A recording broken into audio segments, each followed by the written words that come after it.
পড়াশোনা করে টাকা ইনকামের জন্য মানুষ পড়াশোনা করে না, তাহলে objective is wrong. Objective is wrong, এটা নয়। বরং আপনার নিজকে আপনি ডেভেলপ করুন, আপনার নিজকে আপনি উন্নত করুন, আপনার নিজের মধ্যে আপনি ইনভেস্ট করুন। ইনভেস্টমেন্ট করতে হলে আপনাকে আলাদা থাকতে হবে, নির্জন থাকতে হবে, একা একা চিন্তা করতে হবে, ভাবতে হবে। আপনার নিজকে নিয়ে আপনি কবে ভাবছেন? আপনার তো কতক্ষণ পরে সোশ্যাল মিডিয়ার, ইউটিউবের নোটিফিকেশন আসে, ফেসবুকের নোটিফিকেশন আসে, ইনস্টাগ্রামের নোটিফিকেশন আসে, লিঙ্কডইনের নোটিফিকেশন আসে, অথবা কখনো কখনো টুইটারের নোটিফিকেশন আসে, কখনো কখনো স্ন্যাপচ্যাটের নোটিফিকেশন আসে। এরকম কোনো কিছু নোটিফিকেশন আপনার আসছে, আপনি ওটা নিয়ে ব্যস্ত, আপনি পড়তে বসেছেন, আপনি নোটিফিকেশনের জ্বালায় আপনি পড়তে পারেন না। আপনি জানেন, এমনকি বিজ্ঞান তো বলছে, কারো যদি একবার কনসেন্ট্রেশন ব্রেক হয়, আবার নতুন করে কনসেন্ট্রেশন আসার জন্য 23 মিনিটস লাগে। আপনি কিভাবে এক্সেলেন্স অর্জন করবেন? আপনার সাবজেক্টে আপনি কেন আপনার ইউনিভার্সিটি সেরা না? কেন সেরা না? আপনার পিতামাতার সম্পদ আপনি কেন অন্যভাবে ব্যয় করলেন? কেন অন্যভাবে? আপনার এই golden period of your time, যে সময় আপনি গোটা পৃথিবী, আপনার বয়সীরা দেখেন না, আলেকজান্ডার দ্য গ্রেট, যদি আমি সেকুলারদের কথা বলি আর যদি মুসলিমদের কথাবার্তা বলি, আপনি একবার চিন্তা করতেন আব্দুল্লাহ ইবনে আব্বাস, যার বয়স 18, তখন গোটা পৃথিবীর মানুষ তার কাছে পড়তে যায়। ইবনে আব্বাসের কথার বাইরে, এরপরে যে আমি আরও পরের জেনারেশনের কথা বলি, ইবনে তাইমিয়াদের কথা যদি বলি, অথবা ইবনুল কাইয়িমদের কথা, ইমাম আবু হানিফার কথা বলি, ইমাম শাফির কথা বলি, ইমাম মুসলিমের কথা বলি, দেখেন না 15-16 বছর বয়সে তারা পৃথিবীর সবচেয়ে দামি প্রফেসর অফ দেয়ার সাবজেক্টস। তাদের সাবজেক্ট আপনি হতে পারতেন, আপনি যে কোনো সাবজেক্টের উপর 1 বছর পর্যন্ত প্রতিদিন 1 ঘন্টা করে পড়ে দেখেন তো আপনার প্যারালাল পৃথিবীতে কেউ আসে কিনা? আপনার ইউনিভার্সিটিতে কেউ আপনার প্যারালাল আসতে পারবে না। কেবল 1 ঘন্টা ব্যয় করেন ওই সাবজেক্টে। এবং আমি আপনাদেরকে বলি যে প্রতিদিন 1 ঘন্টা করে ইংরেজি পড়েন, 1 বছর পরে দেখেন আপনার ইউনিভার্সিটির প্রফেসরই আপনার সাথে ইংরেজিতে পারে কিনা।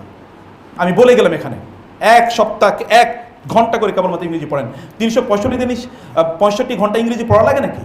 নেভার, কোনোদিন পড়া লাগে না। আপনি দেখেন রাসূলুল্লাহ সাল্লাল্লাহু আলাইহি ওয়াসাল্লামের কাছে একজন আসলেন, যায়েদ ইবনে সাবিত, যুদ্ধে তিনি যেতে পারলেন না, তিনি কাঁদছেন।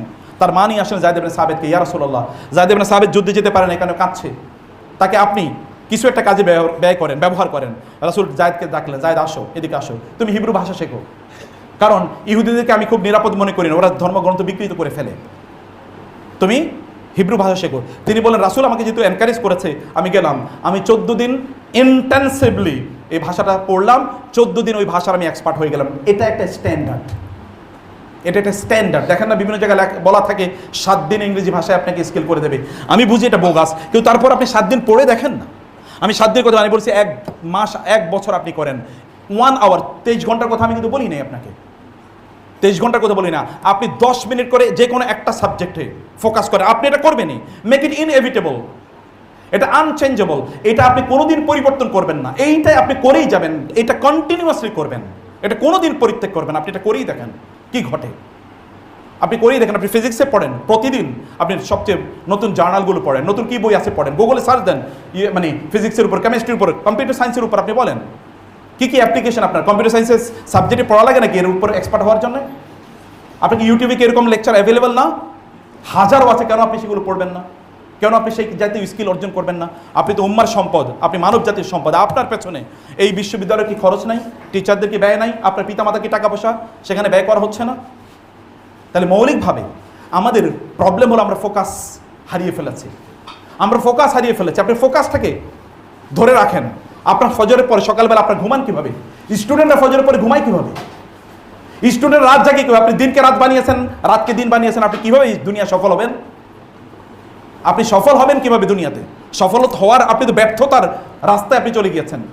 আমরা এখানে আসার পূর্বে সিলেট উইমেন্স মেডিকেল কলেজে গিয়েছিলাম, সেখানে একজন প্রফেসর তিনি বললেন চায়নাতে তিনি একটা ওয়ার্কশপে জয়েন করেছেন 7 ডেজের জন্য, 7 দিনের জন্য।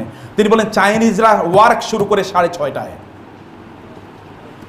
6:30 যে ব্যবসা করে চায়নার সাথে, 6:30। জাপানিজরা তারা সূর্য ওঠার আগেই রেল লাইনের দিকে দৌড়ায় ট্রেন ধরার জন্য, সূর্য ওঠার আগে। পৃথিবী তারা নিয়ন্ত্রণ করবেন, আপনারা নিয়ন্ত্রণ করবেন? আপনার নবী তার গোটা জীবনে একবারও ফজরের পরে ঘুম থেকে উঠেছেন দেখান তো? একবার কেবল ঘটেছে। বেলালকে তিনি বলেছিলেন, বেলাল আমরা যুদ্ধ থেকে এসেছি, ক্লান্ত, ঘুমিয়ে পড়লাম, তুমি পাহারা দিও, তুমি আমাদেরকে তাহাজ্জুদের জন্য, ফজরের জন্য জাগিয়ে দিও। বেলাল নিজেও ঘুমিয়ে পড়ছে। সূর্য যখন উঠলো, সূর্যের তাপ যখন তার গায়ে লাগলো, হুড়মুড় করে উঠলেন, এই কি ব্যাপার, ডাকলা না? ইয়া রাসূলুল্লাহ আমিও ঘুমিয়ে পড়ছি। একবার, only once in his life, গোটা জীবনে ঘটেছে। আর আপনার গোটা জীবনে ফজর আগে উঠছেন, এটা একবার ঘটতে পারে, তাও এটা প্রফেসর গুগলের বলতে হবে যে একটু বলো তো আমার লাইফস্টাইলটা চেক করবা, চ্যাট জিপিটিআই চ্যাট জিপিটিকে হয়তো বলতে হয় কিনা, বা এআইকে বলতে হয় কিনা তুমি আমার লাইফস্টাইলটা একটু ট্র্যাক করে দেখো, অথবা ফেরেশতারে বলতে হবে কেরামান কাতিবিনে বলো তো কবে আমি ঘুম থেকে উঠছিলাম আগে। How do you conquer the world? আপনি দুনিয়া কিভাবে নিয়ন্ত্রণ করবেন, দুনিয়া চালাবেন কিভাবে বলেন? আপনার রাসূল দেখেন, তার লাইফস্টাইলটা আপনি দেখেন। আমি বলছি the only example in the humanity, in the human history, যাকে আপনি ফলো করতে পারেন ইন টোটালিটি। সূর্য ওঠার পরে তিনি ঘুম থেকে উঠেছেন, এটা কখনোই ঘটে নাই। এই কারণে তিনি পৃথিবী নিয়ন্ত্রণ করেছেন।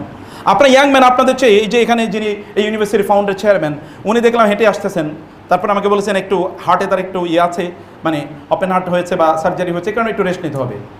আমি তো দেখি আমি বলছি you are younger than me.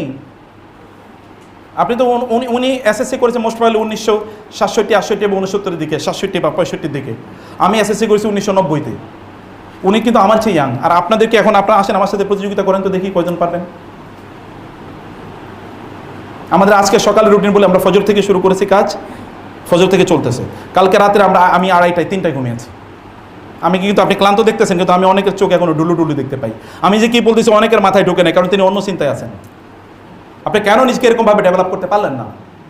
এই পৃথিবীর নামি দামি খাদিজারা কেন আপনার পেছনে ঘুরবে না? আপনি নিজকে এরকম ডেভেলপ করতে পারেন না, আপনার পার্সোনালিটিতে যায় না, আপনার ব্যক্তিত্বে আঘাত লাগে না আপনাদের ব্যক্তিত্বে।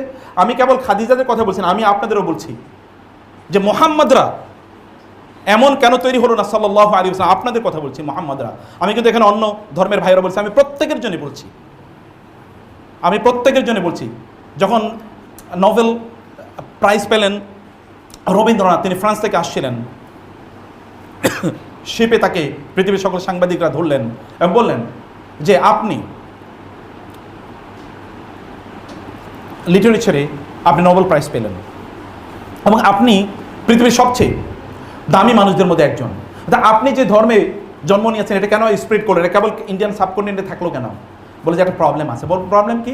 বলে যে আমাদের ধর্মে এককভাবে, অন্য যারা আছেন কিছু মনে করবেন, আমি একেবারে সরাসরি কোট করছি তাকে। তিনি বলছেন যে আমাদের ধর্মে একক ব্যক্তি হিসেবে, আদর্শ হিসেবে দেখানোর মতো একজনও নাই। যে একক ব্যক্তি আদর্শ হিসেবে দেখাবে এটা কেউ নাই। তো ফলে আমি কি এটা বিষ্ণুকে দেখাবো, নাকি কৃষ্ণকে দেখাবো, নাকি সরস্বতীকে দেখাবো, নাকি কালীকে দেখাবো, নাকি দুর্গাকে? আমরা বুঝতে পারছি না। এটা কনফিউশন একটা জায়গা, এটা আমাদের একটা বড় প্রবলেম। আপনি বলেন পৃথিবীতে একমাত্র এক্সাম্পল হিসেবে দেখানোর মতো ব্যক্তি আছেন, তিনি মুহাম্মদুর রাসূলুল্লাহ সাল্লাল্লাহু আলাইহি ওয়াসাল্লাম। যে বললাম নারীরা তাকে বিয়ে করার জন্য প্রস্তাব করে, এবং কোরআনে আল্লাহ তাআলা বললেন, একজন নারী এসে বলেন ইয়া রাসূলুল্লাহ আপনি আমার বিয়ে করেন। রাসূল বলেন না, আমার প্রয়োজন নেই। আল্লাহ তাআলা কোরআন আয়াত নাজিল করে দিলেন, কি হলো আপনার? একজন নারী এসে, অসহায় নারী এসে বললেন তাকে বিয়ে করার জন্য, আপনি কেন ডিনাই করলেন? ডাকেন, ডাকে বলেন আমি বিয়ে করতে চাই। দেখেছেন আসমান থেকে বিয়ে হয়ে যায়, আসমান থেকে বিয়ের অবস্থা হয়ে যায়। জায়নাব রাদিয়াল্লাহু তাআলা বিয়ে কে করেছেন? রাসূল ইসলামের জায়নাবকে যে তিনি বিয়ে করেছেন রাদিয়াল্লাহু তাআলা আনহা, আল্লাহ তাআলা বিয়ে পড়াইছেন, আল্লাহ ব্যবস্থা করে দিয়েছেন বিয়ের। আপনি এমন কেন হবেন না যে আপনার নিজকে এরকম একটা জায়গায়? আমরা তো বিয়ে করার স্বপ্ন দেখে দেখাই উচিত। বিয়ে এখন না করলে যখন আপনি বৃদ্ধ হয়ে যাবেন তখন বিয়ে করে লাভ কি? তখন তো বউ পালাবে, আপনিও পালাবেন। তখন তো আপনি বিয়ে করার প্রয়োজন নাই, তখন তো আপনি দাদা হওয়ার বা ওইরকম কিছু হওয়ার কথা ছিল। তো দাদার বয়সে বিয়ে করে আপনার লাভ কি? তো বিয়ে করার জন্য যোগ্যতা অর্জন করতে হবে, কমপক্ষে আপনার শারীরিক ক্যাপিটাল এবং as well as your financial capital থাকুক, আপনার সেই ক্যাপিটাল তৈরি হোক। আপনি কেন আপনার নিজকে এরকম শক্তিশালী করবেন না?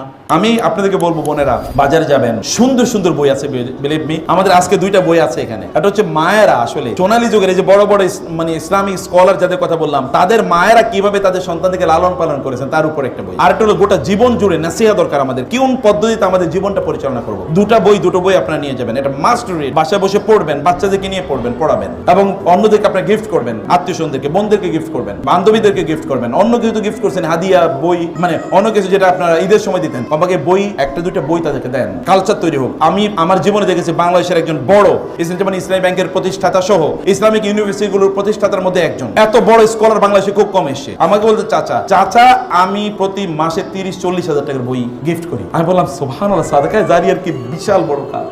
বান্ধবীদেরকে বই গিফট করেন, তাদেরকে বলেন কিভাবে তারা ভালো মানুষ হবে, আর তারা ভালো মানুষ কিভাবে বানাবে, এটা তাদের মধ্যে তৈরি করা, ওদের মধ্যে সেলফ এস্টিম তৈরি করা, বাচ্চাদের মধ্যে সেলফ এস্টিম।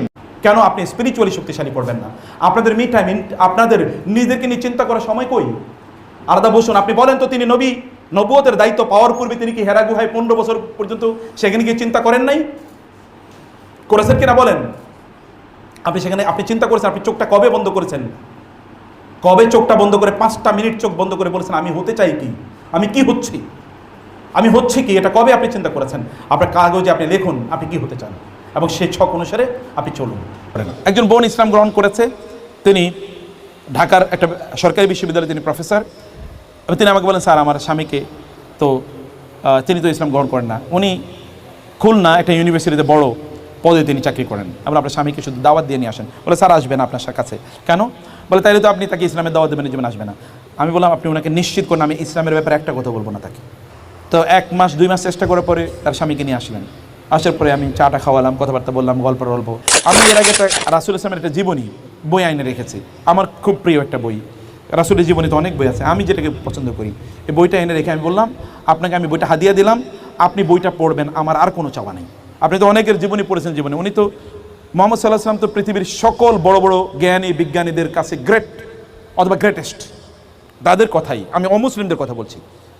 তো আপনি একজন অন্যান্যদের জীবনী যেরকম পড়েন একটু পড়েন, আপনি শুধু এটা পড়বেন, পড়ে এরপর আপনি আমার সাথে দেখা করবেন।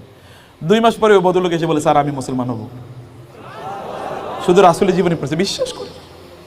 বিশ্বাস করেন তার জীবনের একটা মিরাকল, মুজিজা, জীবন্ত মুজিজা। জি আচ্ছা, বইটার নাম হলো রাসূলে আরবি, রাসূল সফিউর রহমান মুবারকপুরী ওনার বই রাসূলে আরবি। তো এটা একজন মানুষ যদি সত্যি অর্থে ওপেন মন নিয়ে রাসূলের জীবনী পড়ে, she is bound to follow the prophet সাল্লাল্লাহু আলাইহি ওয়াসাল্লাম। আমি এই দুটো দাওয়াত আপনাদেরকে দিয়ে গেলাম, ইসলামকে ভালো করে বুঝেন এবং রাসূল ইসলামের জীবনীটা পড়েন। ইসলামকে বোঝার জন্য কোরআন বোঝা মাস্ট। আপনি যদি কনফিউশন দূর করতে চান ইসলাম সম্পর্কে এবং ওদের